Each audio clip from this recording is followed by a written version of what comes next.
to get their thoughts on Gravity's 2-0 finish this week. Thank you, Riv. And kind of the big story for this game was the lane swap. And Dignitas actually playing it out pretty well with the Tristana Janna in denying that CS and experience to Hecarim.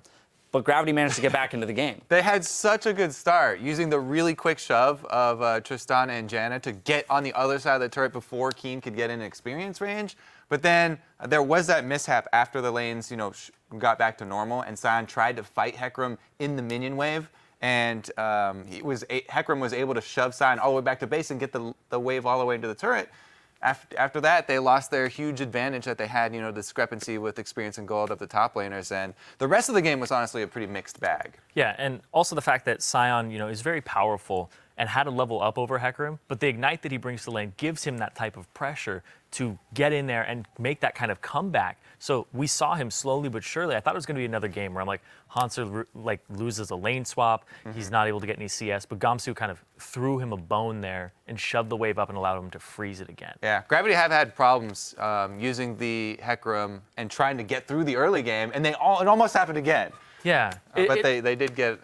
It's like they don't know what to do when somebody shows up and Hecarim's like, okay, I can't get to the turret, and I just sit here for 3 minutes, 2 minutes, doing nothing and letting them clear wave after wave after wave, and he gets absolutely nothing for it. Yeah, there was a substantial amount of time that he was there without anything to do. They even rotated Saint over, only then to make the realization that that wasn't going to help either. Yeah, and then Saint just doesn't get any experience at that point. But then later on, Saint did a really good job of kind of pairing up with Bunny and Cop, making this 3-man roam squad that was just knocking down turrets. So they went top, they went bottom, they kept getting objectives, and that's kind of what got them into a good position in this game, was Saint being that 3-man squad with them, because that's a lot of CC on the Sejuani that supplements the Morgana lockup, that supplements the damage that Cop is bringing. So that's a very scary roam squad that nobody wants to mess with.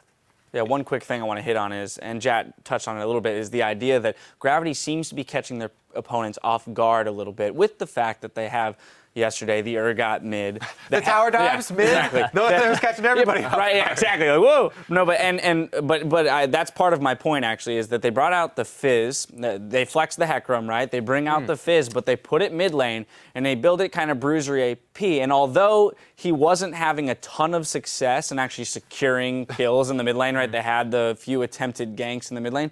It seems like people aren't quite sure how to deal with these things, and that's an advantage in and of itself without having to actually get the kills off of it. Yeah, so the individual play there, of course, it was another failed mid-tower dive, not the cleanest, but I do like the new Fizz builds where since the AP ratios were taken down, he's not this bursty AP assassin that's going to 100% somebody late game once again, so you concentrate on building more utility. He built 2 auras, and the cooldown reduction from your Frozen Heart allows you to get so many more playful tricksters off that you're going to survive in the teamfights for a long time and apply both of those auras for the entire duration. Plus, as we saw, he didn't have a problem dealing damage either. And once he got the Zanyas as well, it's so ridiculously hard to kill a Fizz with that much cooldown reduction and a Zanyas.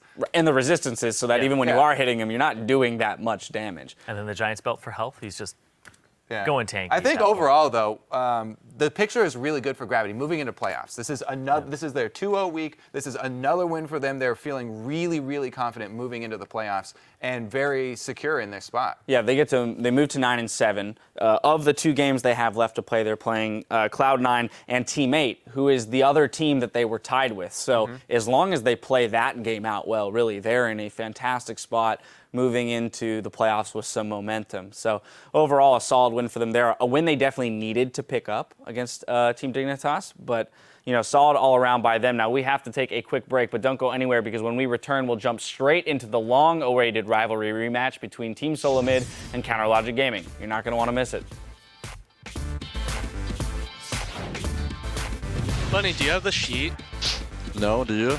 No. What? Bunny was even like sitting next to me. Pick up the sheet and come back here. Yeah. You go now. You go now. You have to leave now. Hurry. You have to go now. Every second counts. Let's go. Wait, David is not supposed to leave this thing. Wait, he actually left? Yeah. TP from both sides, Haunter from the base, Gamsu in right above them, Haunter on home guards. Binding lands, Gamsu no ult this time. He is right in the frying pan and he gets cooked up. There's Haunter to the backside of the fight. Kiwi Kid, oh, the Glacial Prison hits core JJ and extends all the way to Kiwi. Very nicely done. Gravity take down Dignitas.